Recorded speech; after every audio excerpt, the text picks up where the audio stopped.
بسم اللہ الرحمن الرحیم، کلاس 9۔ بیٹا لاسٹ ٹائم ہم نے پڑھے تھے شعر نمبر 2 اور 3 کی تشریح۔ آج ہم دیکھیں گے شعر نمبر 4۔ تو شعر نمبر 4 میں میر کہتے ہیں، بار بار اس کے در پہ جاتا ہوں، حالت اب اضطراب کی سی ہے۔ اب یہاں میں نے آپ کو کلاس میں جب سمجھایا تھا تو میں نے بڑا بریف کیا تھا کہ یہاں شاعر اضطراب اور بے چینی کو مجسم کرنا چاہ رہا ہے، کہ کسی ڈبیا میں یا مجسم کر کے بے چینی کو دکھایا جائے کہ بے چینی کیا ہوتی ہے، بے کلی کیا ہوتی ہے، کہ انسان جب اپنے مقصد میں ناکام ہو رہا ہو اور وہ مقصد اس کو اپنی زندگی سے بڑھ کر عزیز ہو اور وہ نہ پورا ہو رہا ہو، تو پھر بے چینی کا عالم کیا ہوتا ہے۔ وہ کہتا ہے بار بار اس کے در پہ جاتا ہوں، حالت اب اضطراب کسی ہے۔ دیکھیں ایک اور میں نے آپ کو چیز بتائی تھی کہ اچھا شعر وہ ہوتا ہے کہ جس کا کوئی ایک مطلب ہی نہ ہو، اس کے ایک سے زیادہ مطلب ہو، یعنی ملٹی ڈائمینشن ہو اس کا، ٹھیک ہے، کہ کئی زاویوں سے اس شعر کو دیکھا جا سکتا ہو۔ تو دیکھیے اب اس نے کہا بار بار اس کے، کس کے؟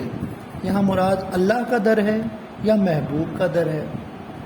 تو دیکھیے جب ہم مراد لیں گے اللہ تعالیٰ کا در ہے تو یہ ایک مذہبی اسپیکٹ ہے کہ انسان کو اللہ تعالیٰ سے بار بار توبہ کرنی چاہیے، اس کی بارگاہ میں جانا چاہیے، ٹھیک ہے۔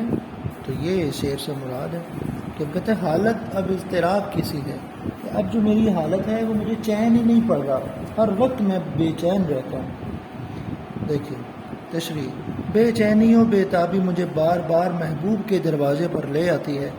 انسانی فطرت ہے کہ انسان کو جو چیز اچھی لگتی ہے، جس سے انسان کو محبت ہوتی ہے، انسان اسے اپنی نظروں کے سامنے دیکھنا چاہتا ہے۔ وہ اللہ کی ذات ہو تو انسان اسے دیکھنا چاہتا ہے۔ تو اقبال نے کیا کہا، کبھی اے حقیقت منتظر نظر آ لباس مجاز میں، کہ ہزاروں سجدے تڑپ رہے ہیں میری جبین نیاز میں، کہ اے وہ حقیقت کہ جس کا سب انتظار کر رہے ہیں، کبھی تو انسانی لباس میں نظر آ، کہ میری جبین میں، میرے ماتھے میں ہزاروں ایسے سجدے ہیں کہ میرا دل چاہ رہا ہے کہ میں تجھے سجدے کروں اور تو میرے سامنے بیٹھا ہو۔ کیا بات ہے، علامہ اقبال کی بڑی مشہور نظم ہے۔ انسان کو اگر اپنے جیسے کسی انسان سے محبت ہو تب بھی انسان یہی چاہتا ہے کہ وہ محبوب کی محفل میں موجود رہے، ٹھیک ہے۔ تو ایک غزل کا شعر ہے، تیرے کوچے، کوچا مطلب گلی کا کنارہ، تیرے کوچے ہر بہانے مجھے دن سے رات کرنا، کبھی اس سے بات کرنا کبھی اس سے بات کرنا، کہ رات گزارنے کا جو بہانہ ہے وہ یہی تھا کہ میں لوگوں کی نگاہوں سے بچنے کے لیے، لوگوں کے شک سے بچنے کے لیے تیری گلی میں بھی رات گزارنی ہے، تو میں نے کیا کیا، بہانہ کیا تلاش کیا، کبھی اس سے بات کر لی کبھی اس سے بات کر لی۔ کیا بات، اگر دیکھیے اگر ایسا ممکن نہ ہو تو انسان بے چین ہو جاتا ہے، وہ محبوب کی بارگاہ میں باریابی کی کوشش کرتا ہے۔ باریابی مطلب حاضر ہونے کی۔ اگر وہاں پہنچنا ممکن نہ ہو یا کسی وجہ سے محبوب اسے اپنی محفل میں نہ آنے دے تو کیا ہوتا ہے کہ جی بہت بے چینی ہوتی ہے۔ تو آگے غالب کا شعر ہے کہ نکلنا خلد سے آدم کا سنتے آئے ہیں، لیکن بہت بے آبرو ہو کر تیرے کوچے سے ہم نکلے۔ ایک غزل کی روایت ہے ہماری مذہبی بھی کہ آدم علیہ السلام کو جب اللہ تعالیٰ نے جنت سے رخصت کیا تو شعراء کہتے ہیں کہ یہ بڑی ذلت تھی آدم کے لیے، آدم علیہ السلام کے لیے، کہ اللہ تعالیٰ نے اپنے گھر سے نکال دیا۔ خیر اس میں تو ایک مذہبی رنگ کے بغیر دیکھا جائے تو بات صحیح ہے کہ یہ سب سے بڑا المیہ ہے پوری انسانی ہسٹری میں، کہ دنیا میں انسان کو بھیج دیا گیا، ہم اپنی اصل سے جدا ہو گئے، اپنی حقیقت سے جدا ہو گئے، یعنی اللہ تعالیٰ کے پاس رہتے تھے جنت میں، تو ہوا ایک واقعہ، اللہ تعالیٰ نے جس سے منع کیا تھا کہ اس درخت کے قریب مت جانا، تو آدم علیہ السلام چلے گئے، تو کیا ہوا، اللہ تعالیٰ نے سزا کے طور پہ یا اپنی حکمت کے طور پہ اللہ تعالیٰ نے آدم علیہ السلام کو جنت سے نکال دیا۔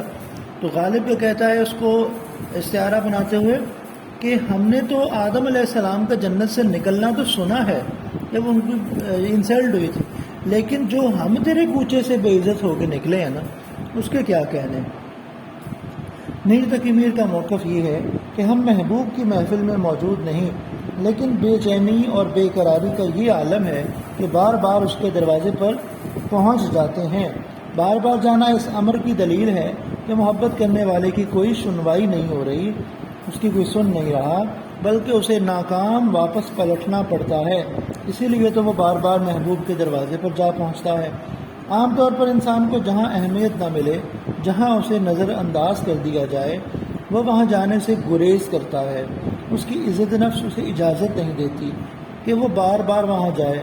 لیکن محبت کے معاملات دنیا کے دوسرے معاملات سے الگ ہوتے ہیں۔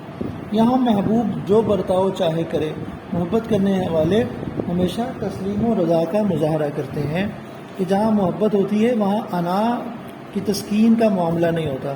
وہاں ہمیشہ انسان یہی چاہتا ہے کہ محبوب کے سامنے تسلیم و رضا کا معاملہ کیا جائے، وہاں اپنی انا کو ایک سائڈ پہ رکھا جاتا ہے۔ ٹھیک ہے جی، آگے شعر نمبر 5 دیکھیے۔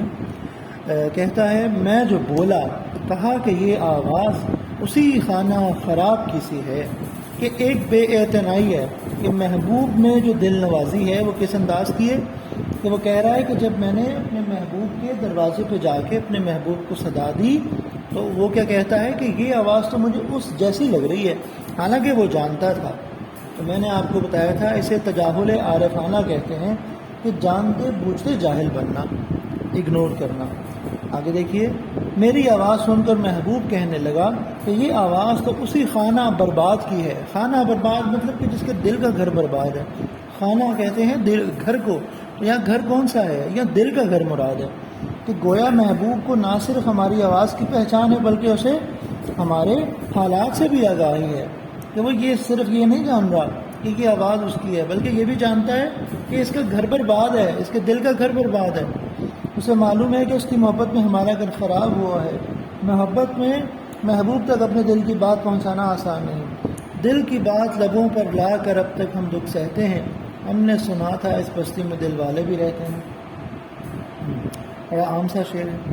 اگر دکھ اٹھانے کے بعد بھی محبت کرنے والے محبوب کو مل جائے تو وہ اسے بڑی کامیابی سمجھتے، لیکن ہوتا یہ ہے کہ محبوب محبت کرنے والوں کے ساتھ ہمدردانہ رویہ اختیار کرنے کے بجائے بے رخی کا اظہار کرتا ہے، اور کبھی کبھی بات ظلم و ستم تک جا پہنچتی ہے۔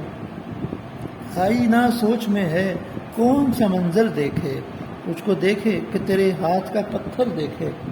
میر تقی میر کا موقف یہ ہے کہ جب محبوب کے کان میں میرے بولنے کی آواز پڑی تو اس نے نہ صرف شناسائی کا اظہار کیا، مطلب یہ کہ اس نے مجھے پہچان لیا، بلکہ ہمارے حالات پر بھی تبصرہ کر دیا کہ یہ آواز اسی خانہ خراب کی لگتی ہے۔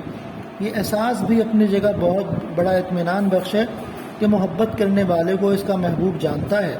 تشریف طلب شعر کا ایک طنز کا پہلو بھی ممکن ہے کہ خانہ خراب کہہ کر طنز کیا گیا ہو، اس کا خانہ خراب ہو گیا، ایک طرح سے برا کہا گیا ہو۔ اس حوالے سے دیکھا جائے تو پھر مراد یہ ہوگی کہ ہماری آواز بھی محبوب کے لیے پسندیدہ نہیں، آواز سن کر وہ ہمیں برا بھلا کہتا ہے۔ بات وہی ہے کہ محبوب محبت کرنے والوں سے بے رخی اور بے مروتی برتتا ہے۔